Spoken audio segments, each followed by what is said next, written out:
নমস্কার, আমি মৌসুমী। শিলালিপিতে আপনাদের সবাইকে স্বাগত জানাই। এতদিন শোনাচ্ছিলাম সাহিত্যিক নরেন্দ্রনাথ মিত্রর গোধূলি।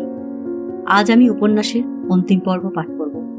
গল্প পাঠ ভালো লাগলে শেষে একটা লাইক দিয়ে যেতে ভুলবেন না। এখনো যারা আমার চ্যানেলটা সাবস্ক্রাইব করেননি তাদের সকলের কাছে আমার অনুরোধ, প্লিজ আমার চ্যানেলটা সাবস্ক্রাইব করে নেবেন। পাশে যে বেল নোটিফিকেশনটা আছে সেটা অবশ্যই প্রেস করে দেবেন। চলুন শুরু করি। অনুপমের অমোঘ এক সপ্তাহ পার হয়ে গেল, কিন্তু চিন্ময়রা নড়বার নাম করল না। ভারী অসুবিধায় পড়ল অনুপম। সুবিধে মতো বুড়িটা অসুখ বানিয়ে নিয়েছে। এ অবস্থায় বারবার উঠে যাওয়ার তাগিদ দেওয়াও ভালো দেখায় না। কিন্তু অনুপমই বা আর কতদিন অপেক্ষা করবে? তার আর ইচ্ছা নয় ওরা এক মুহূর্ত এ বাড়িতে থাকে। সে এরই মধ্যে অন্য লোকজনের সঙ্গে ঘর ভাড়া দেওয়া সম্বন্ধে আলাপ আলোচনা শুরু করেছে। একজনের সঙ্গে কথাবার্তা প্রায় ঠিকই করে ফেলেছে। তারই অফিসের কলিগ, প্রপোজাল ডিপার্টমেন্টের নিরঞ্জন বোস। সে অবিবাহিত নয়, স্ত্রী আর ছেলে মেয়ে আছে। বই পড়ার বাতিক নেই। অনুপমের মতোই কাঠখোট্টা বস্তু জগতের মানুষ। তাকে বিশ্বাস করা যায়, তার উপর নির্ভর করা যায়। সে চিন্ময়ের মতো মিটমিটে শয়তান নয়। কিন্তু বুড়ি যে মরেও না, নড়েও না, তার কি করা যাবে? ইন্দুকে ডেকেই জিজ্ঞাসা করল অনুপম, চিনুর মা কি অনন্ত শয্যা বিছালো নাকি? তার অসুখ সারল না? ইন্দু বলল, ব্লাড প্রেশারটা কমেছে, কিন্তু কাল দেখে এলুম রক্ত আমাশা শুরু হয়েছে। রোগের পর রোগ, বুড়ো মানুষ বড় কষ্ট পাচ্ছেন।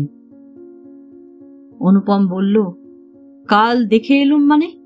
তুমি কি ওদের ঘরে গিয়েছিলে নাকি? ইন্দু একটু থমকে গিয়ে বলল, হ্যাঁ গিয়েছিলাম। অনুপম স্থির দৃষ্টিতে স্ত্রীর দিকে তাকালো। আমি যখন বাড়ি থাকিনি, তুমি লুকিয়ে লুকিয়ে রোজই তাহলে যাও? আর এদিকে তিলুমিনুকে বেশ মিথ্যে কথা শিখিয়ে রেখেছ। তারা জিজ্ঞেস করলে বলে, না মা তো যায় না। স্বামীর অভিযোগের ধরন দেখে ইন্দুর মুখ আরক্ত হয়ে উঠল। ইন্দু তীব্র স্বরে বলল, তোমার মতন অমন হীন প্রবৃত্তি আমার হয়নি যে ছেলে মেয়েকে মিথ্যে শেখাবো। তারা যদি মিথ্যে বলে থাকে, তোমার ভয়ই বলেছে। অনুপম অদ্ভুত একটু হাসল। আর আমার ভয় বুঝি তুমিও সত্য গোপন করেছ? কি সতীসাধ্যী সীতা সাবিত্রী রে! রোজ আমাকে লুকিয়ে ওদের ঘরে যাও, সত্যি কথা বলো। ইন্দু বলল, মিথ্যে কথা আমি কোনোদিন বলিনি। বুড়ো মানুষ রোগে কষ্ট পাচ্ছেন, ঘরে আর কোনো মেয়ে ছেলে নেই। যতটুকু পারি ওর সেবা করি, ওষুধটুকু পথ্যটুকু দরকার মতো দিই। এতে লুকোবার কি আছে? অন্যায়েরই বা কি আছে? আমি তো আর চিন্ময়ের সঙ্গে কথা বলিনি, কি তার ঘরেও যাইনি। অনুপম শ্লেষ করে বলল, সেই দুঃখে বুক ফেটে যায় না? কিন্তু তার মার কাছে গেলেও তো তোমার আনন্দ, নতুন শাশুড়ির সেবা করাও তো তোমার সুখ। ইন্দু মুহূর্তকাল কোনো কথা বলতে পারল না। চেঁচিয়ে উঠে তারপর বলল, খবরদার! তুমি কি ভেবেছ তোমার যা মুখে আসে তাই বলবে? অনুপম ফের একটু হাসল।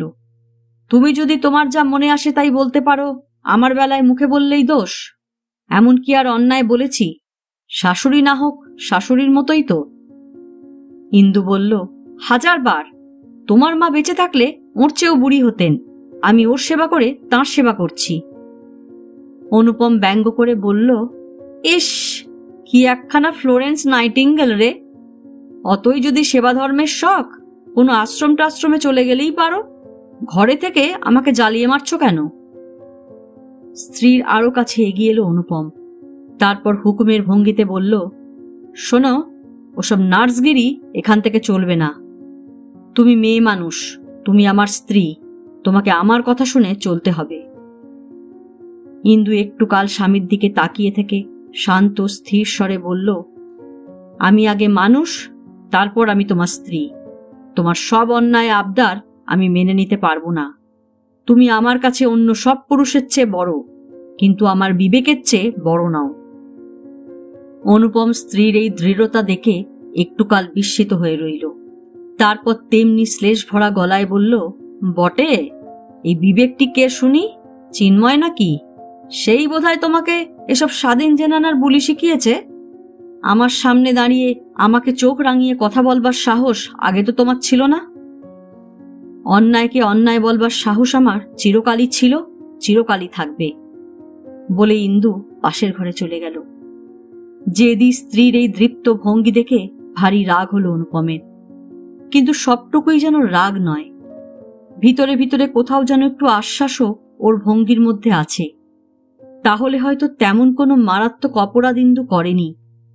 যে স্ত্রী অসতী হয়, অপরাধিনী হয়, সে কি এমন তেজের সঙ্গে কথা বলতে পারে, এমন মাথা উঁচু করে দাঁড়াতে পারে স্বামীর সামনে? লোকের অসুখ বিসুখে ইন্দুর সেবা করবার প্রবৃত্তিটা অনুপম আগেও লক্ষ্য করেছে। গাঁয়ের হোক আর শহরেই হোক, পাড়াপড়শির কারোর অসুখ হয়েছে শুনলে ইন্দু তার খোঁজ খবর নিতে যায়। সে রোগী যদি শিশু হয়, বুড়ো হয় কি স্ত্রীলোক হয়, সাধ্যমতো ইন্দু গিয়ে তার শুশ্রূষাও করে। হয়তো হৈমবতীর ওপর ওর বিশেষ কোনো পক্ষপাত নেই, কিন্তু অনুপমের নিষেধ সত্ত্বেও কেন সে যাবে? রাগ করে কয়েকদিন হৈমবতীর খোঁজ খবর নেওয়া বন্ধ রাখল ইন্দু। শুধু রাগ নয়, কেমন একটা লজ্জাও যেন তাকে বাধা দিচ্ছে। অনুপম যেসব খোঁটা দিয়েছে, যেসব বিশ্রী কথা বলেছে, তাতে যেন ও ঘরে আর যাওয়া যায় না। এক পা এগিয়ে ইন্দু দুপা পিছিয়ে আসে। সত্যিই কি অমন আত্মীয়ের মতো, একান্ত আপনজনের মতো হৈমবতীর সেবা করা ইন্দুর মনের দুর্বলতা? চিন্ময়ের ওপর তার অনুরাগের নামান্তর? মাথা নেড়ে জোর করে অস্বীকার করে ইন্দু, কিন্তু যাওয়ার সময় পায় যেন তেমন জোর পায় না। এদিকে সেবা শুশ্রূষায় অপটু একজন পুরুষের হাতে অসুস্থ বুড়ো মানুষ কষ্ট পাচ্ছেন দেখে ইন্দুর বিবেক পীড়িত হতে থাকে। এমনি করে দিন তিনেক কাটল। সেদিন বৃহস্পতিবার।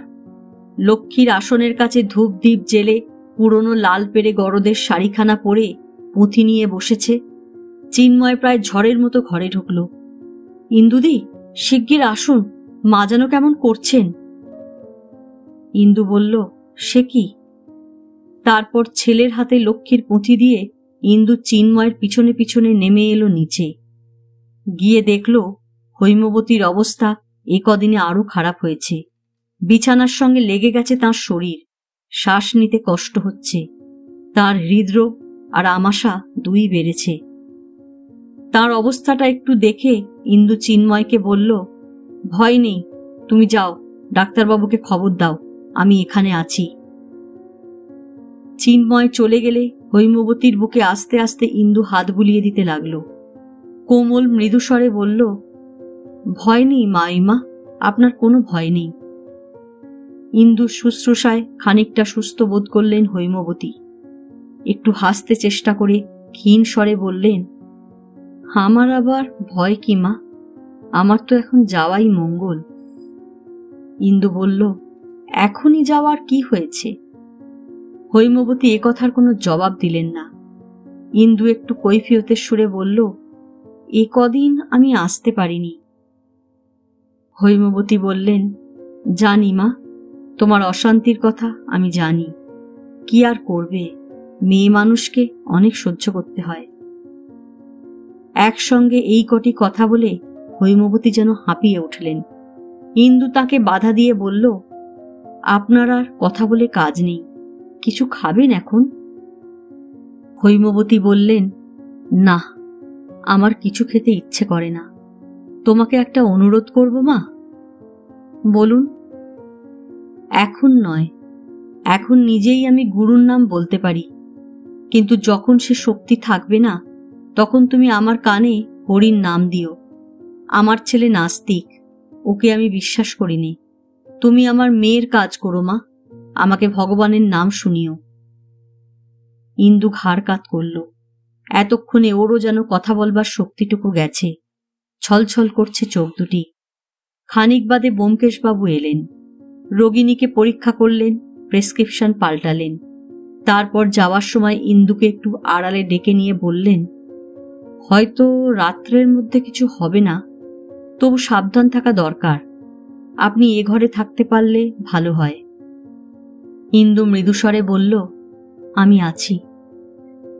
আরো কিছুক্ষণ পরে অনুপম ফিরে এলো বাসায়। অফিসের ছুটির পর ভবানীপুরে একটা পার্টির কাছে গিয়েছিল। ভরসা ছিল 1,000 টাকার কেস পাবে, কিন্তু আজও কেবল প্রতিশ্রুতি মিলেছে, আর কিছু মেলেনি। ইন্স্যুরেন্সের এজেন্টকে অমন ভুয়ো প্রতিশ্রুতি অনেকেই দেয়। ফিরে এসে স্ত্রীকে ঘরে দেখতে না পেয়ে অনুপমের মেজাজ আরো বিগড়ে গেল। ছেলেকে দিয়ে ডেকে পাঠালো স্ত্রীকে। ইন্দু এসে দাঁড়ালে চড়া গলায় বলল, তুমি আবার ও ঘরে গেছো? লজ্জা বলে কোনো জিনিসই কি তোমার মধ্যে নেই? ইন্দু শান্ত স্বরে বলল, চেঁচামেচি করো না। ও ঘরে চিন্ময়ের মার অবস্থা খুব খারাপ। আমার রান্না বান্না সব হয়ে গেছে, তোমরা এবার সকাল সকাল খেয়ে নাও এসে। স্বামী আর ছেলে মেয়েকে পাশাপাশি ঠাঁই করে দিয়ে ইন্দু তাদের খাইয়ে দিল। তোয়ালে দিয়ে মুখ মুছতে মুছতে অনুপম বলল, তুমি খাবে না? ইন্দু বলল, আমার জন্য তোমাকে ভাবতে হবে না, আমি পরে খাবো। চিন্ময় মার কাছে স্থিরভাবে বসেছিল। ইন্দু তার কাছে এসে কোমল স্বরে বলল, চলো, সামান্য কিছু মুখে দিয়ে নেবে। বলে নিজেই একটু লজ্জিত হলো ইন্দু। মা অসুস্থ হওয়ার পর থেকে চিন্ময় রোজ দুবেলা পাইস হোটেলে খাচ্ছে। ইচ্ছা থাকা সত্ত্বেও ইন্দু তাকে একদিন খেতে বলতে পারেনি। আজ যদি চিন্ময় না করে, ওকে দোষ দেওয়া যায় না। ইন্দু আর একবার অনুরোধ করল, চলো। চিন্ময় বলল, না, কিছু খেতে আমার আর ইচ্ছা করছে না ইন্দুদি, আপনি যান, খেয়ে আসুন। ইন্দু চিন্ময়ের মুখের দিকে একটুকাল তাকিয়ে কি দেখল, তারপর বলল, আচ্ছা, আর কিছু না খাও, 1 কাপ চা খেয়ে নেবে চলো, রাত জাগতে সুবিধে হবে। আমিও খাবো, এসো। হৈমবতী ঘুমোচ্ছিলেন। দুজনে আস্তে আস্তে উঠে এলো। ভাতের হাঁড়িতে জল ঢেলে দিল ইন্দু। উনুনে তখনও আগুন ছিল। তাড়াতাড়ি 2 কাপ চা করে নিয়ে অনেক দিন বাদে ইন্দু চিন্ময়ের মুখোমুখি বসল। এই চায়ের কাপ সামনে রেখে কতদিন কত আলোচনাই তারা করেছে। সাহিত্য নিয়ে, সমাজ নিয়ে কত তর্কের ঝড় বয়ে গেছে তাদের মধ্যে। কিন্তু আজ মৃত্যুর ছায়ায় বসে দুজনেই মৌন হয়ে রইল। একটু বাদে চিন্ময় হঠাৎ বলল, মা যে আজই চলে যাচ্ছেন তা নয়, অনেকদিন আগে থেকেই তিনি যেন আমার কাছ থেকে বিদায় নিয়েছিলেন। আমি তাকে বিদায় দিয়েছিলাম ইন্দুদি। সংসারে তিনি ছাড়া আমার তো আর কেউ নেই। তবু এক ঘরে থেকেও আমরা যেন ছিলাম আলাদা পৃথিবীর মানুষ। শেষের দিকে তিনি আমাকে আর বুঝতে পারতেন না, আমি তাকে বুঝতে চাইতুম না। তিনি আমার মনের নাগাল না পেয়ে আমার শরীরকেই বেশি করে আঁকড়ে ধরতেন।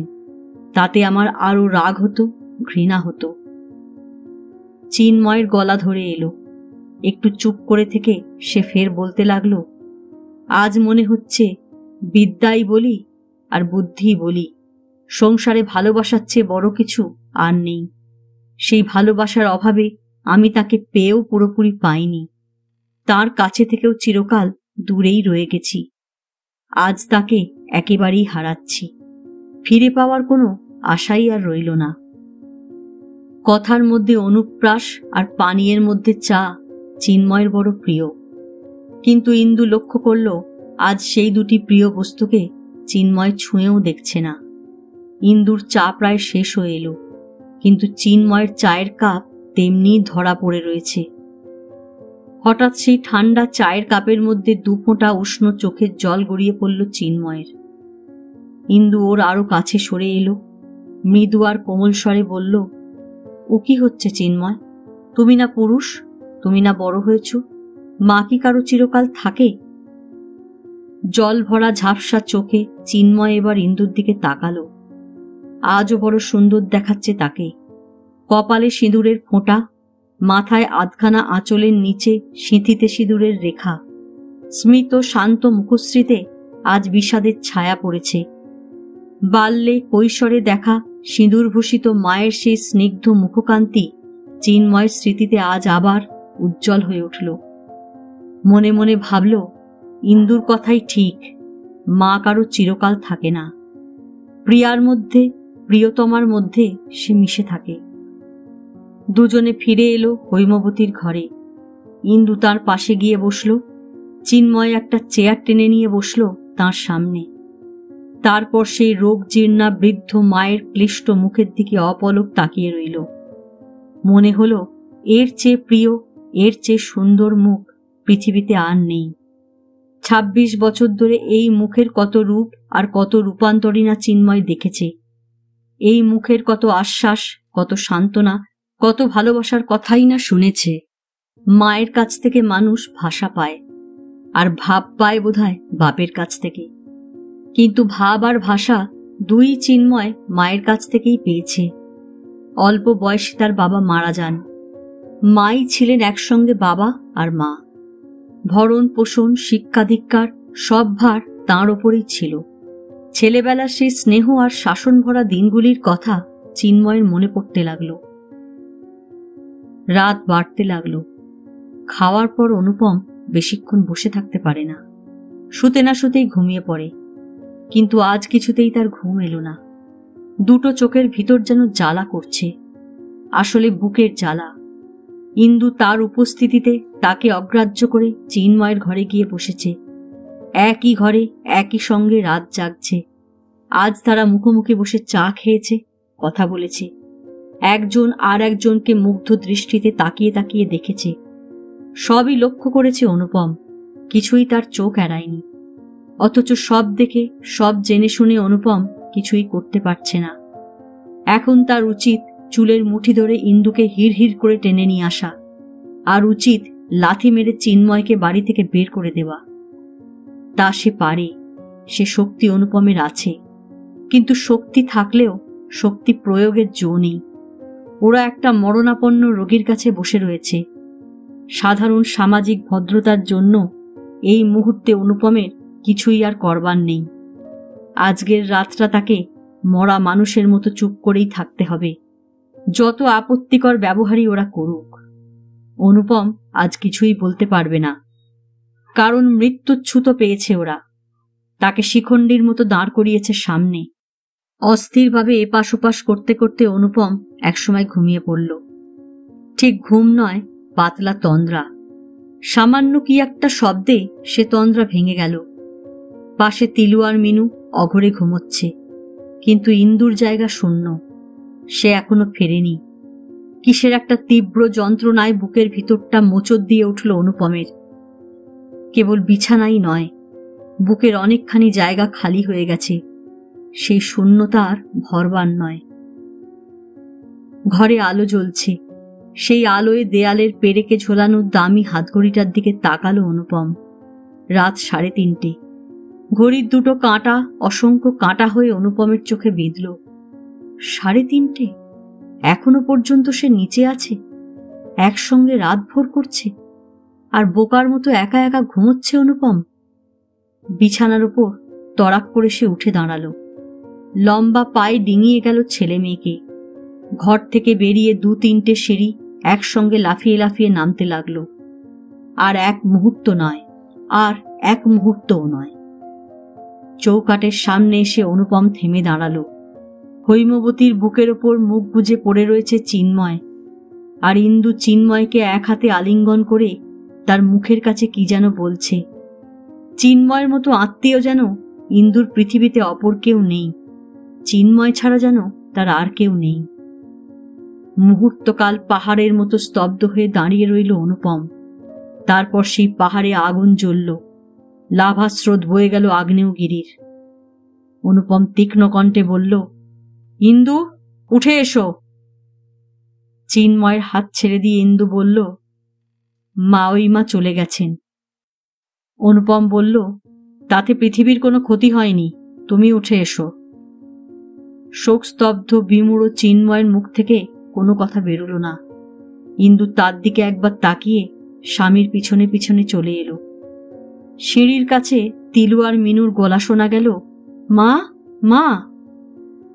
খালি ঘরে তারা ভয় পেয়ে জেগে উঠেছে, কিন্তু ইন্দু কোনো সাড়া দিল না।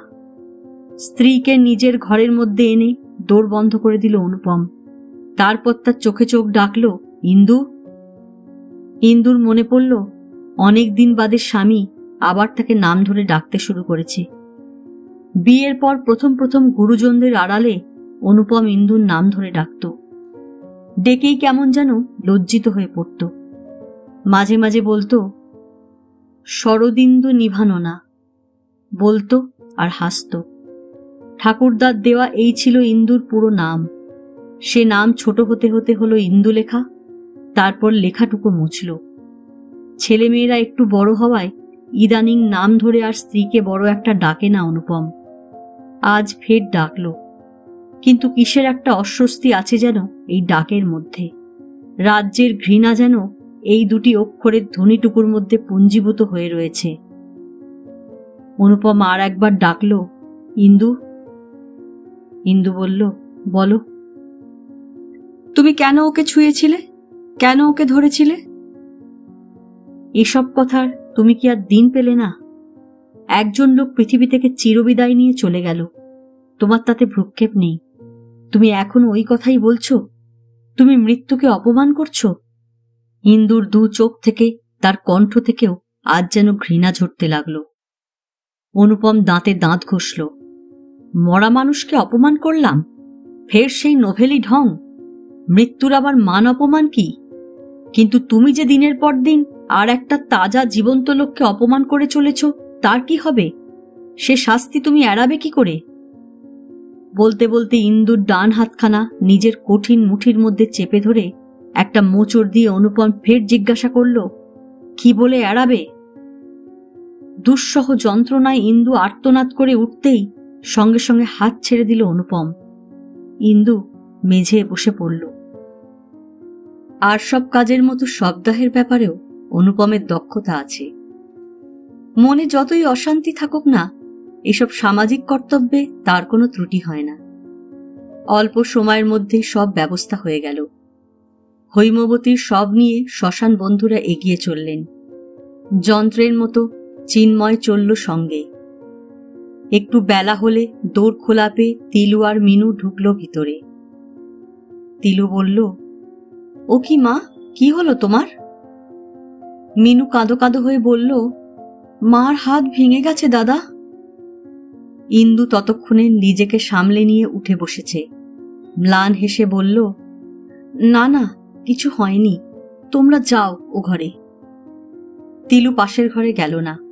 পাশের বাড়ির বন্ধুর দিদির কাছ থেকে আয়োডেক্স চেয়ে নিয়ে এসে বলল, তোমার হাত দাও মা, লাগিয়ে দিচ্ছি, এক্ষুনি সেরে যাবে। মায়ের কোনো মানা শুনল না।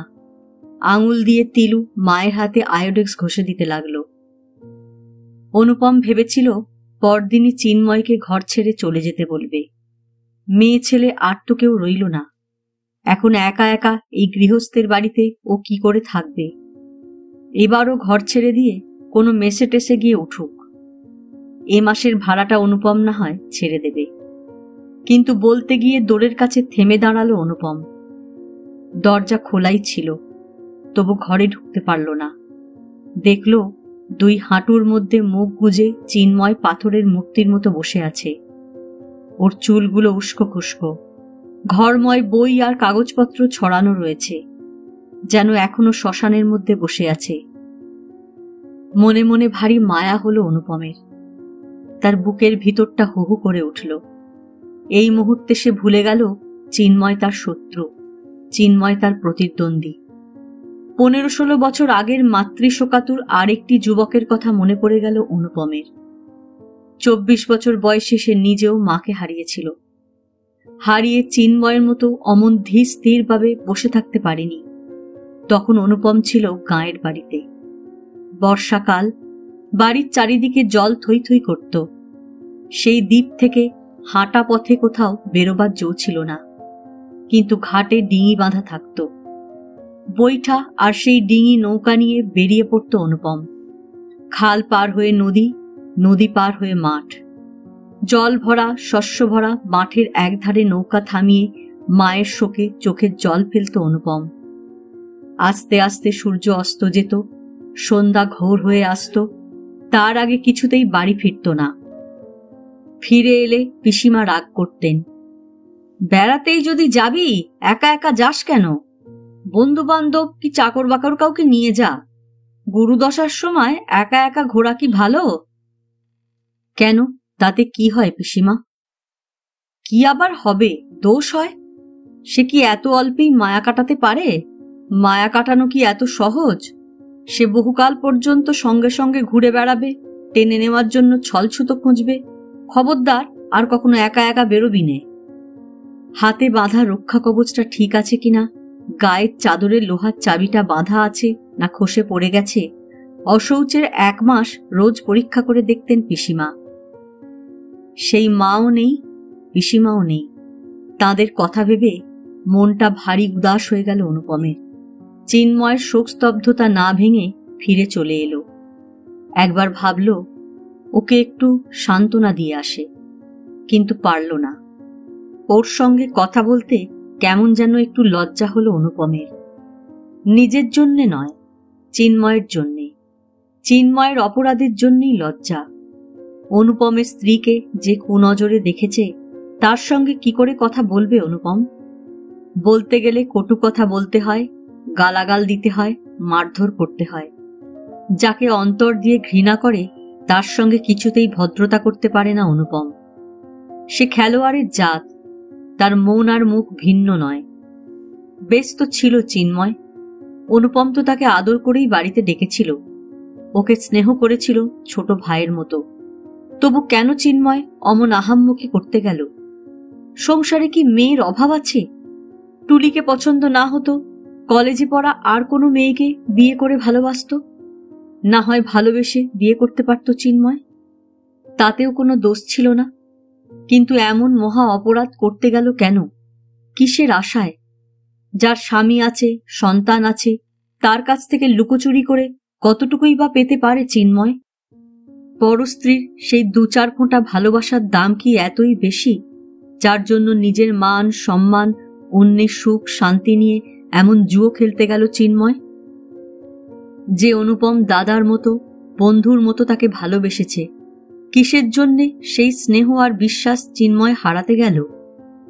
পুরুষ পুরুষকে যে সম্মান দেয়, শ্রদ্ধা করে, ভালোবাসে, তার কাছে কি কোনো মেয়েলি প্রেমের তুলনা হয়? অনুপম নিজে হলে কিছুতেই অমন ভুল করত না। চিন্ময়ের মতো অমন বেআক্কেলার আহাম্মক হতো না সে।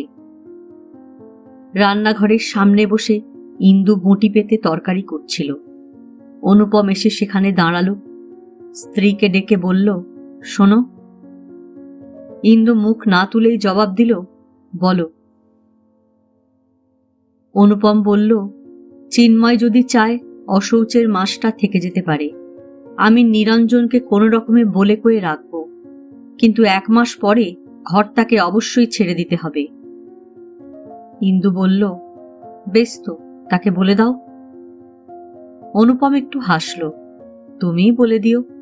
কথাবার্তা যখন ফের শুরু করেছ, তখন আর লজ্জা কি? ইন্দু কোনো জবাব দিল না। খানিক বাদে নাওয়া খাওয়া সেরে অনুপম অফিসে বেরিয়ে গেল। যাওয়ার আগে বলল, হাতে কি খুব যন্ত্রণা হচ্ছে? ইন্দু বলল, না। মিনু জিজ্ঞাসা করল, বাবা, মার হাত ভাঙল কি করে? অনুপম জবাব দিল, পা পিছলে আছাড় খেয়ে পড়ে গিয়েছিল, জানিস নে বুঝি? তারপর স্ত্রীর দিকে চেয়ে বলল, সন্ধ্যার পর এসে ডাক্তারখানায় নিয়ে যাব। খানিকক্ষণ কি চিন্তা করল ইন্দু। তারপর ঠিক করল চিন্ময়কে আজই সে বলে দেবে, এখান থেকে চলে যেতে বলে দেবে। এখানে যত বেশি সে থাকবে তত অশান্তি বাড়বে। তার আর এখানে থেকে কাজ নেই। কাজকর্ম সেরে চিন্ময়ের ঘরের সামনে এগোতেই তার কাণ্ড দেখে ইন্দু অবাক হয়ে গেল। চিন্ময় জানলার সামনে ছোট আয়নাখানা নামিয়ে খৌড়ি হতে বসেছে। গালে কেবল সাবান মাখতে শুরু করেছে, এখনো খুর ধরেনি। যেন সর্বনাশ হয়ে যাচ্ছে, ইন্দু তেমনি দ্রুত পায়ে ঘরে ঢুকে চিন্ময়ের সামনে থেকে শেভ করবার সরঞ্জামগুলি ছিনিয়ে নিয়ে বলল, এ কি হচ্ছে শুনি? তোমার না অশৌচ, গুরুদশা? ইন্দুর এই ব্যস্ততায় চিন্ময় একটু অবাক হয়ে থেকে বলল, তাতে কি হয়েছে? শোক তো আমার ভিতরে, তাকে বাইরে টেনে এনে লাভ কি? ইন্দু বলল, লাভ লোকসান বুঝি নে। আমি যতক্ষণ আছি তোমাকে এসব অনাচার করতে দেব না। তুমি কি হব্বিষ্যি টব্বিষ্যি কিছুই করবে না? শ্রাদ্ধ শান্তি সব বাদ দেবে? চিন্ময় বলল, তাই তো ভাবছি। ইন্দু বলল, ওসব ভাবনা ছাড়ো, ধর্ম না মানো, সমাজ তো মানো। চিন্ময় একটু হাসল। আমাকে তো জানেন, আমি শুধু অধার্মিক নই, অসামাজিকও। যে 2-4 জন বন্ধু বান্ধব নিয়ে আমার সমাজ, তারা এসব নিয়ে মাথা ঘামায় না। ইন্দু বলল, কিন্তু তারা ছাড়া কি আর কেউ নেই? চিন্ময় বলল, আরও একজন অবশ্য আছেন। আরক্ত মুখে ইন্দু চোখ নামিয়ে নিল, কিন্তু পরক্ষণে সমস্ত দ্বিধা সংকোচ ত্যাগ করে মুখ তুলে বলল, বেশ, সে আছে বলে যদি স্বীকার করো, তাহলে তার কথাও তোমায় শুনতে হবে। চিন্ময় বড় বিব্রত বোধ করল। ইন্দুর সঙ্গে তার কেবল হৃদয় ধর্মে মিল, বিচার বুদ্ধিতে, রুচি প্রবৃত্তিতে কোনো মিল নেই। তবু সে কথা বলতে চিন্ময়ের বাধল। সে নারীর শত লাঞ্ছনা, গঞ্জনা, শাসন, তিরস্কার সত্ত্বেও তার কাছে আসতে পেরেছে। স্বামীর সমস্ত ভ্রুকুটিকে অগ্রাহ্য করে পরম বিপদের দিনে তার পাশে এসে দাঁড়াতে পেরেছে। তাকে আঘাত দিতে চিন্ময়ের মন সরল না। আচার বিচারের তর্ক এই মুহূর্তে নেহাতি তার কাছে বাইরের বস্তু মনে হল। ওসব মানা না মানা একই কথা, কিন্তু ইন্দুর খুশি হওয়া না হওয়া চিন্ময়ের কাছে এক কথা নয়। ইন্দু বলল, অত ভাবছ কেন? বেশ, নিজের জন্য ওসব যদি মানতে তোমার লজ্জা হয়, আমার জন্যই মানো। তোমার মাও 2 বার করে মারা যাবেন না, আমিও 2 বার করে তোমাকে এসবের জন্য অনুরোধ করব না। শুধু একটি বার, তোমার কোনো অসুবিধে হবে না। একটা তো মোটে মাস, আমি সব ব্যবস্থা করে দেব। চিন্ময় বলল, আচ্ছা। ইন্দু চলে যাচ্ছিল। চিন্ময় তাকে ফের ডাকল, আপনার হাতে ও কি হয়েছে? হাতখানা এবার বেশ খানিকটা ফুলে উঠেছে, যন্ত্রণাও হয়েছে খুব। তবু তাই নিয়ে কাজকর্ম করে যাচ্ছে ইন্দু। চিন্ময়ের কৌতূহল দেখে হাতখানা সে তাড়াতাড়ি আঁচলের তলায় লুকিয়ে ফেলল। ও কিছু না, একটু চোট লেগেছে। চিন্ময় একটুকাল ইন্দুর দিকে তাকিয়ে রইল। কি একটা কথা ফের জিজ্ঞাসা করতে যাচ্ছিল, কিন্তু ইন্দুর বিব্রত ভাব দেখে থেমে গেল। একটু বাদেই ঘর থেকে চলে গেল ইন্দু। তার কথা বলবার ধরনে, চোখ সরিয়ে নিয়ে তাড়াতাড়ি চলে যাওয়ার ভঙ্গিতে চিন্ময়ের বুঝতে বাকি রইল না ইন্দু তার কাছে সত্য কথা বলেনি, সব কথা বলেনি। তার হাতে চোট লাগার পিছনে এক গোপন অকথিত কাহিনী রয়ে গেছে। কিন্তু ইন্দু যদি তার কাছে সব কথা খুলে না বলে, চিন্ময় কি করতে পারে? মনে মনে ভারী অভিমান হলো চিন্ময়ের। ইন্দু কেন তাকে সব বলে না? কই, চিন্ময় তো কোনো কথা তার কাছে গোপন করেনি। নিজের ভালো লাগা, মন্দ লাগা, রুচি প্রবৃত্তি, আশা আকাঙ্ক্ষার সবকিছুই তো ইন্দুর কাছে সে প্রকাশ করেছে। তবু ইন্দু কেন নিজেকে এমন সরিয়ে রাখে, দূরে রাখে? কেন চিন্ময়কে তার সুখ দুঃখের সমভাগী করে না? পাঞ্জাবিটা গায়ে চড়িয়ে চিন্ময় এবার বেরোবার উদ্যোগ করল। বারান্দায় নামতেই হৈমবতীর দৌড় ভেজানো ঘরখানার দিকে চোখ পড়ল চিন্ময়ের। বুকের ভিতরটা কি একটা দুঃসহ যন্ত্রণায় মোচড় দিয়ে উঠল। নতুন করে মনে পড়ল মা নেই। আস্তে আস্তে দৌড় ঠেলে ঘরে ঢুকল চিন্ময়। ঘর শূন্য, ঠিক শূন্য নয়। হৈমবতীর ব্যবহারের সব জিনিসই পড়ে রয়েছে। তার জলের ঘটি, জপের মালা, দড়িতে ঝুলানো থান কাপড়, সাদা সেমিজ, বাসন কোসন, সংসারের আসবাবপত্র সবই পড়ে রয়েছে। শুধু মাই নেই। ঘরের মধ্যে দাঁড়িয়ে থেকে হঠাৎ ভারী শূন্যতা বোধ করল চিন্ময়। অবরুদ্ধ কান্না যেন ফেটে বেরিয়ে আসতে চাইল। অথচ এই একটু আগেও মায়ের কথা সে সম্পূর্ণ ভুলেছিল। মা যে নেই, তার জন্যে চিন্ময় কোনো অভাববোধই করেনি। সে বরং ইন্দুর সঙ্গে কথা বলেছে, তাকে সুখ দুঃখের অংশ দেয় না বলে অভিমান করেছে, আঘাত পেয়েছে। কিন্তু মা যে নেই, সেই পরম দুঃখের কথা তার মনে হয়নি। সে কথা ভেবে চিন্ময় ভারী লজ্জা বোধ করল। ছি ছি ছি, 24 ঘন্টাও হয়নি, এরই মধ্যে এত বড় দুঃখকে সে ভুলল কি করে? ইন্দু কে যে সে চিন্ময়ের মার স্মৃতিকে আড়াল করে রাখে, পবিত্র শোককে ঢেকে দেয়? না, চিন্ময় মাকে ভুলবে না। দেহকে দুঃখ দিয়ে, কষ্ট দিয়ে, অশৌচ পালনের কৃচ্ছ সাধনের ভিতর দিয়ে মাকে সে মনে রাখবে। মাকে সে প্রতি মুহূর্তে মনে করবে। এই স্মরণ শ্রাদ্ধ ছাড়া আর কোনো শ্রাদ্ধ সে মানে না, আর কোনো অনুষ্ঠানের তার প্রয়োজন নেই। দৌড় ভেজিয়ে রেখে চিন্ময় আস্তে আস্তে বেরিয়ে পড়ল। বাগবাজার পোস্ট অফিসে ঢুকে সেই ভিড়ের মধ্যে দাঁড়িয়েই কলেজের প্রিন্সিপালের কাছে সপ্তাহখানেকের ছুটি চেয়ে দরখাস্ত পাঠালো। ছুটি চিন্ময়ের পাওনাই আছে, দরকার হলে পরে আরও নিতে পারবে। পোস্ট অফিস থেকে বেরিয়ে চিন্ময় গঙ্গার ধার দিয়ে ঘুরে ঘুরে বেড়ালো। জোর করে অন্য সব চিন্তা বাদ দিয়ে মার কথা ভাবল। বলতে গেলে সারা জীবনই তো মার সঙ্গে জড়িয়ে আছে চিন্ময়। মার স্মৃতি মানেই চিন্ময়েরই অতীত ইতিহাস। বাল্য কৈশোরে সে অতীত শুধু মুখর অতীত নয়, মধুর অতীত। বাসায় যখন ফিরল তখন 1:30 বেজে গেছে। ইন্দু উদ্বিগ্নভাবে দোরের কাছে দাঁড়িয়ে। চিন্ময়কে দেখে সে মৃদু তিরস্কারের সুরে বলল, কি কাণ্ড বলো তো, কোথায় ছিলে? আমি কতক্ষণ ধরে সব গুছিয়ে টুছিয়ে তোমার জন্য বসে আছি। শেষ কথাটুকু ভারী মধুর লাগলো চিন্ময়ের কানে। তোমার জন্য বসে আছি। তার সমস্ত দুঃখ, সমস্ত শোকের ওপর যেন স্নিগ্ধ শ্বেত চন্দনের প্রলেপ পড়ল। চিন্ময় চোখ তুলে চেয়ে দেখল চন্দনের স্নিগ্ধতা ইন্দুর মধ্যে। আজ ওর পরনে ধোয়া চওড়া লাল পেরে শাড়ি, মাথায় আঁচল নেই, ঘন কালো মসৃণ ভিজে চুলের রাশে পিঠ ঢেকেছে, মুখখানা একটু শুকনো শুকনো। ইন্দু বলল, চলো, আর দাঁড়িয়ে কাজ নেই, তাড়াতাড়ি চান সেরে নাও। চিন্ময় সহানুভূতির সুরে বলল, আপনার বোধহয় এখনো খাওয়া হয়নি। ইন্দু মৃদু হেসে বলল, সে ভাবনা তোমাকে ভাবতে হবে না, আমি এর আগে কবেই বা খাই। ইন্দুর পাশ দিয়ে যেতে যেতে চিন্ময়ের মনে হল চন্দনের স্নিগ্ধতা শুধু ওর অঙ্গে নয়, হৃদয়ে। সেখান থেকেই শীত চন্দনের সুরভি উঠে আসছে। ধূপ আর চন্দন যার নিজের মধ্যেই, এমন পূজারিণীকে সঙ্গে পেলে চিন্ময় চিরজীবনের জন্য পৌত্তলিক হয়ে যেতে রাজি আছে। হৈমবতীর রান্নাঘরে ওর জন্যে হবিষ্যের উপকরণ গুছিয়ে রেখেছিল ইন্দু। স্নান সেরে চিন্ময় খেতে বসল। ঘি, আলু সেদ্ধ আর আতপ চালের ভাত। সামনে বসে হাওয়া করে আস্তে আস্তে পরিবেশন করতে লাগলো ইন্দু। খেতে খেতে চিন্ময়ের মনে পড়ল গঙ্গার ধার দিয়ে হাঁটতে হাঁটতে একটু আগে সে নিজের কাছে প্রশ্ন করেছিল, ইন্দু কে? তখন জবাব পায়নি, এখন পাচ্ছে।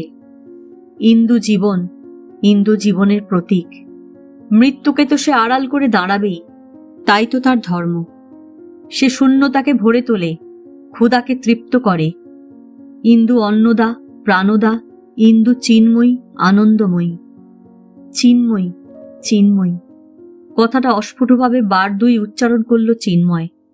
বড় ভালো লাগছে বলতে, ভালো লাগছে ভাবতে। ইন্দু মৃদু হেসে বলল, ও কি মনে মনে মন্ত্র পড়ছ নাকি? চিন্ময় বলল, হ্যাঁ, মন্ত্র তো মনে মনেই পড়তে হয়। ইন্দু কি জবাব দিতে যাচ্ছিল, কিন্তু জবাব দেওয়া হলো না।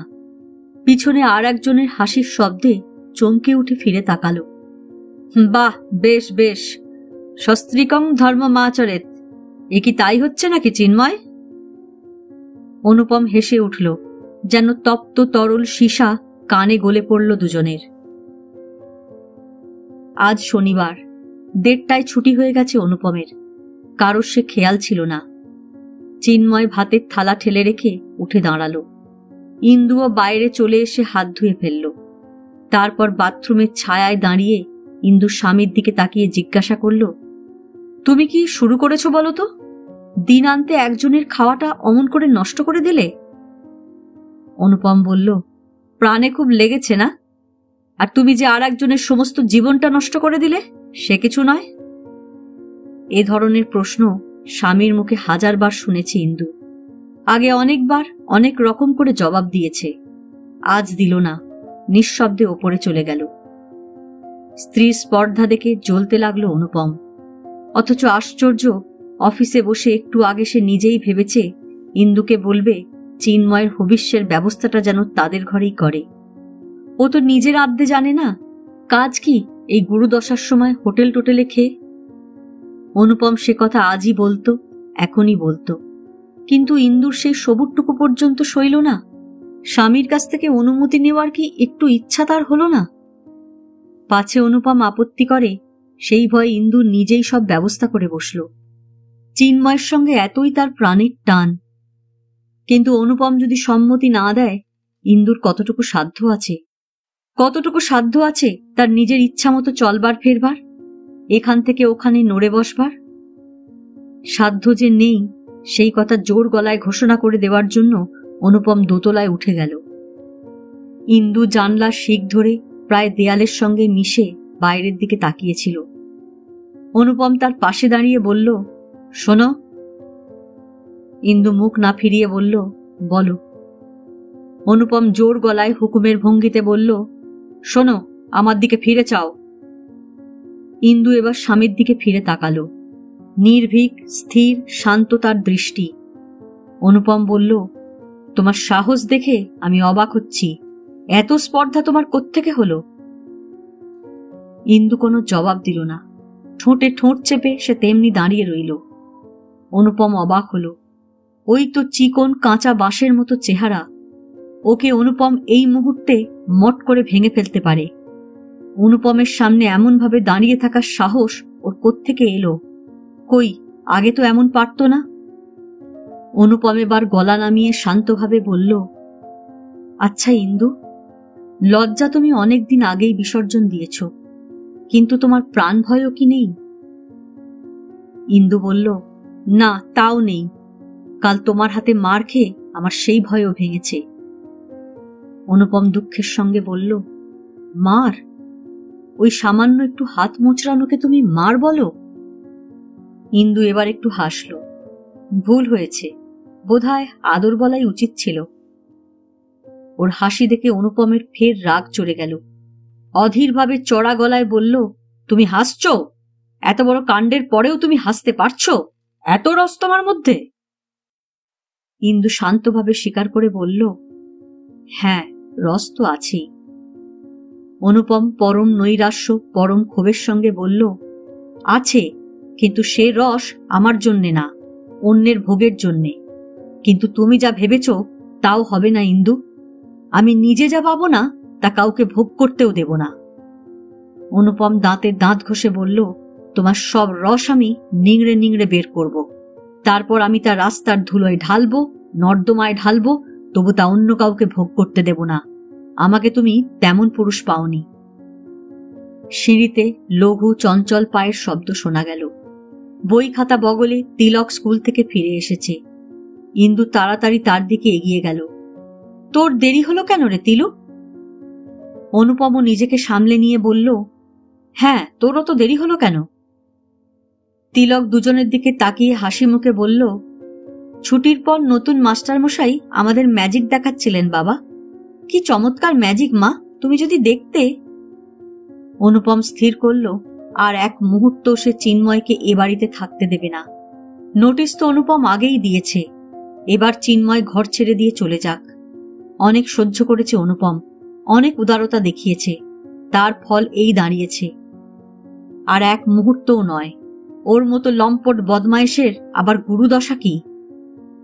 নিচে নেমে এসে অনুপম চিন্ময়ের ঘরের সামনে গিয়ে দাঁড়ালো। তুমি তাহলে আজই বিকেলে চলে যাচ্ছ?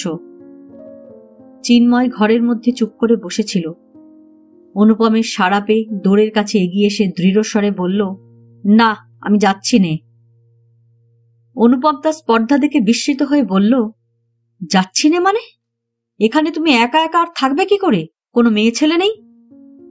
চিন্ময় বলল, আছেন। অনুপম তীক্ষ্ণ স্বরে বলল, কার কথা বলছো তুমি? চিন্ময় বলল, কালীঘাটে আমার এক মামিমা আছেন, তিনি এসে থাকবেন এখানে। অনুপম বলল, না, তাহলেও তোমাদের এখানে থাকা চলবে না। আজই তোমার এ ঘর দুখানা ভ্যাকেট করে দিতে হবে। আমি নিরঞ্জনকে কথা দিয়েছি। তুমি একা মানুষ, কোনো মেসে গিয়ে আপাতত থাকতে পারবে। কলতলায় কি যেন কাজ করছে ইন্দু। চিন্ময় যেখানে দাঁড়িয়ে আছে সেখান থেকে দেখা যাচ্ছে তাকে।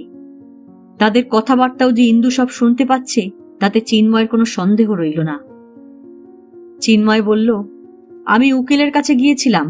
আপনার নোটিশের জবাব তার কাছ থেকেই পাবেন। ঘর আমি ছাড়ব না। অনুপম কিছুক্ষণ জ্বলন্ত দৃষ্টিতে চিন্ময়ের দিকে তাকিয়ে থেকে বলল, নিশ্চয় ছাড়বে। তোমাকে ছাড়াতে আমার উকিল, মুক্তার, থানা পুলিশের দরকার হবে না। তোমাকে বের করে দিতে আমি একাই পারব। বেশ, আরো 24 ঘন্টা সময় তোমাকে দিলাম। কিন্তু কাল যেন আমি ঘর খালি পাই। অনুপম বেরিয়ে গেল। একটু দূরে দাঁড়িয়ে দাঁড়িয়ে ইন্দু সব কথাই শুনছিল। লজ্জায় সে তাকাতে পারছিল না কারো দিকে। আচ্ছা, সব পুরুষই কি সমান? চিন্ময়ও এত গোয়ার হলো কি করে? ও কোন জোরে লড়তে চায়? কোন জোরে ও পারবে অনুপমের সঙ্গে? গায়ের জোরে নয়, আইনের জোরেও নয়। সমাজ, সংসার, রীতি নীতি, আইন কানুন সবই তো অনুপমের পক্ষে। তবু এত সাহস, এত জোর ওর হলো কোত্থেকে? ও কি ইন্দুর ভরসা করছে নাকি? সবকিছু একদিকে আর ইন্দু অন্যদিকে? ও কি তাই ভেবেছে? ছি ছি ছি ছি, ইন্দু তা কি করে পারবে? কিন্তু সবাই যদি ওর বিরুদ্ধে দাঁড়ায় আর ও যদি ইন্দুর ওপর নির্ভর করেই থাকে, তাহলে ইন্দু ওর পক্ষ না নিয়েই বা পারবে কি করে? ওর মা যে বলে গেছেন ওকে দেখতে, কিন্তু সব বাঁচিয়ে সব দিক দিয়ে ওকে কি করে দেখবে? তার অত শক্তি কোথায়, অত সাধ্য কই? চিন্ময়ের জন্য বড় দুর্ভাবনা হলো ইন্দুর মনে। সারাদিন ভাবল ইন্দু, সারা রাত ভাবল, ভাবনার আর শেষ নেই। পরদিন অনুপম অফিস বেরিয়ে গেলে ইন্দু আস্তে আস্তে চিন্ময়ের ঘরের দিকে চলল। চৌকাঠের কাছে দাঁড়িয়ে একটু ইতস্তত করল। দ্বিধা হলো, বুকের মধ্যে ঢিপ ঢিপ করল বুঝি একটু। তারপর আর দেরি না করে ঢুকে পড়ল ওর ঘরের মধ্যে। চিন্ময় তখনও চুপ করে বসেছিল। হঠাৎ ইন্দুকে এমন অতর্কিতভাবে আসতে দেখে চিন্ময় এগিয়ে এসে ওর সামনে দাঁড়ালো। তারপর ইন্দুর দিকে একটুকাল তাকিয়ে থেকে বলল, কিছু বলবেন? ইন্দু আস্তে আস্তে বলল, তুমি চলে যাও। চিন্ময় বলল, চলে যাব? কেন? ইন্দু একটু হাসবার চেষ্টা করল। আবার বলে, কেন? কিন্তু এখানে থেকেই বা তোমার কি হবে? চিন্ময় সোজা ইন্দুর দিকে তাকালো। কি হবে তা জানি নে, কিন্তু এখানে আমাকে থাকতে হবে। ইন্দু বলল, থাকতেই হবে? চিন্ময় বলল, হ্যাঁ, কোথাও না কোথাও থাকতে যখন হবেই, এখানেই বা কেন নয়? ইন্দু বলল, কিন্তু তার পরিণাম জানো? চিন্ময় বলল, জানি। অনুপম দাই খানিকক্ষণ আগেও শাসিয়ে গেছেন, কিন্তু আইন আদালত তো কেবল তার জন্যই খোলা নেই, তা আমিও করতে জানি। ইন্দু একটু কাল চুপ করে থেকে বলল, ছি, ওসবের মধ্যে যেও না, তাতে কারোরই মান থাকবে না। তার চেয়ে তুমি চলে যাও চিন্ময়, সেই ভালো। চিন্ময় ইন্দুর আরো কাছে এগিয়ে এলো, বলল, তুমিও আমাকে চলে যেতে বলছো? তুমি কথাটা কানে একটু লাগলো ইন্দুর, কিন্তু কোনো প্রতিবাদ না করে, চিন্ময়কে কোনো বাধা না দিয়ে সে আস্তে আস্তে বলল, হ্যাঁ, তাই বলছি। চিন্ময় হঠাৎ ইন্দুর হাতখানা শক্ত করে চেপে ধরল। যদি যাই, আমি তোমাকেও নিয়ে যাব ইন্দু, আমি একা যাব না। ইন্দু মুহূর্তকাল স্তব্ধ হয়ে রইল। স্পন্দন যেন থেমে গেল হৃৎপিণ্ডের। এ যেন সেই লাজুক ভীরু চিন্ময় নয়, এ যেন অন্য মানুষ, অন্য পুরুষ। একটু বাদে আস্তে আস্তে হেসে বলল, ছেড়ে দাও, হাতে বড় লাগছে, ওই হাতটাই ভেঙে গেছে আমার। চিন্ময় এবার ইন্দুর ফুলে ওঠা হাতখানার দিকে তাকিয়ে একটু অপ্রতিভ হল, মুঠি শিথিল করল, কিন্তু হাতখানা একেবারে ছেড়ে দিল না। বেশ একটু বিদ্বেষের সুরে চিন্ময় বলল, ভেঙে গেছে বলো না, ভেঙে দিয়েছে বলো, আমি সব জানি। ইন্দু বলল, তাহলে তো জানোই। চিন্ময় কোমল বেদনার্ত কণ্ঠে ডাকল, ইন্দু। কদিন ধরে নিজের নাম সে নতুন করে স্বামীর মুখে শুনছে, আজ আবার আর একজনের মুখে শুনতে পেল। দুজনের মুখে ওই একই নামের উচ্চারণ এক এক রকম, ধ্বনি আলাদা, মানে আলাদা। সেই আহ্বানে ইন্দুর হৃদয়ের সবগুলি তার যেন একসঙ্গে ঝঙ্কৃত হয়ে উঠল। সেই ঝঙ্কারের তীব্রতায় ইন্দুর মনে হল, সব বুঝি ছিঁড়ে যাবে, আজ বুঝি সব ছিঁড়ে যাবে। কিন্তু পর মুহূর্তে নিজের আবেগকে সংযত করে ইন্দু স্থির সহজভাবে দাঁড়াল। এখনো তার হাত চিন্ময়ের হাতের মুঠোয় ধরা। ইন্দু তা ছাড়িয়ে নিতে চেষ্টা করল না। চিন্ময়ের দিকে তাকিয়ে মৃদুস্বরে বলল, বলো, কি বলছিলে? চিন্ময় বলল, আমি সব জানি, আমি সব দেখেছি।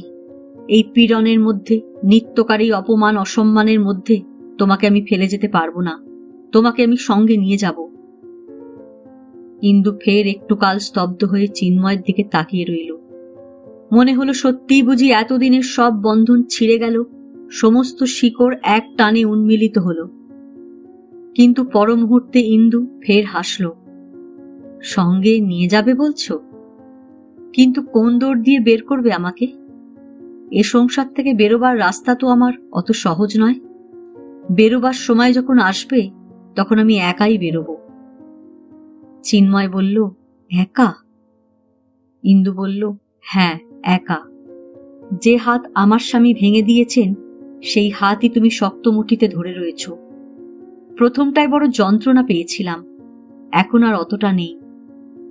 আর একজনের ভেঙে দেওয়া হাত তোমার হাতের মধ্যে দেখতে দেখতে আমার কি মনে হচ্ছে জানো, তোমাদের দুজনের মধ্যে ভারী মিল আছে। সে মিল এতদিন আমার চোখে পড়েনি, আজ পড়েছে। চিন্ময়ের মুখ দিয়ে হঠাৎ কোনো কথা বেরোল না। ইন্দু একটু হাসল। আমি তা চাই নে চিন্ময়, তুমি অবিকল আর একজনের মতো হও, আমি তা চাই নে। তুমি আমার চোখে সম্পূর্ণ আলাদা। তুমি আমার কাছে কতটুকু কি পেয়েছ জানি নে, দেওয়ার মতো আমার কি বা আছে, কিন্তু আমি তোমার কাছে অনেক শিখেছি, অনেক পেয়েছি। এতখানি দিয়ে তুমি সেই দান ফিরিয়ে নিও না চিন্ময়। আমার সব পাওয়া নষ্ট করে দিয়ে যেও না। ইন্দুর মুখের দিকে আরো একটু কাল তাকিয়ে রইল চিন্ময়।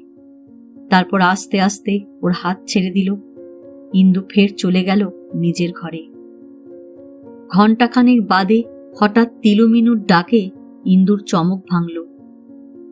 মিনু বলল, মা জানো, চিনু কাকা চলে গেল। দাদার কাছে কতগুলি টাকা দিয়ে গেছে জানো, দাদা বল কিনবে। তিলু বলল, দূর বোকামে, বল কেনার টাকা বুঝি? এ হলো এ মাসের ভাড়ার টাকা, এই নাও মা। ইন্দু হাত বাড়িয়ে টাকাগুলি তুলে রাখল। মিনু বলল, বেশ মজা হবে দাদা, দুটো ঘরই আবার আমাদের হয়ে যাবে। ওরা দুজনেই খুশি হল। কেউ চিন্ময়কে পছন্দ করেনি। খানিকক্ষণ বাদে অনুপম অফিস থেকে ফিরে এলো।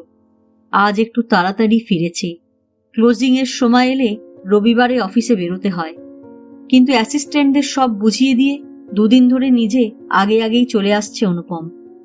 মন স্থির করে কাজ করবার মতো অবস্থা এখন নয়।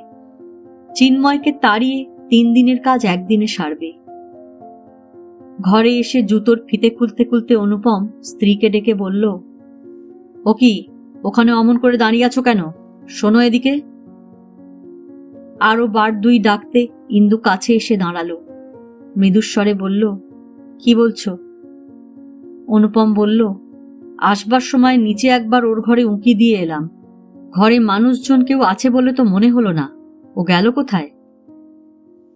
ইন্দু তেমনি আস্তে আস্তে বলল, ও চলে গেছে, ঘর ছেড়ে দিয়ে গেছে। অনুপম একটু হাসল। বলো কি, সত্যি? তখন যে খুব আস্ফালন করছিল, তারপর ভয়ে ভয়ে নিজেই চলে গেল বুঝি? ইন্দু বলল, আমি ওকে চলে যেতে বললাম, থাকলে অনর্থক চেঁচামেচি কেলেঙ্কারি হতো সেদিনের মতো। অনুপম বলল, ঠিক ঠিক, তুমি বুদ্ধিমতির কাজ করেছ।